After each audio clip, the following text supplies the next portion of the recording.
Police के मुताबिक एक शख्स को गिरफ्तार किया गया है जिसके पास बगैर मुनासिब दस्तावेज़ात के तकरीबन 2 किलो सोना और 22 लाख रुपए दस्तयाब किए गए हैं।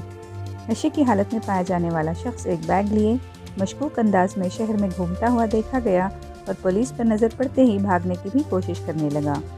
एक पुलिस अफसर ने बताया कि पुलिस को शक हुआ और उन्होंने उसे हिरासत में लेकर पूछताछ के दौरान पता लगाया कि नशे में धुत शख्स ज़ब्तशुदा मवाद की कोई रसीद पेश नहीं कर सका,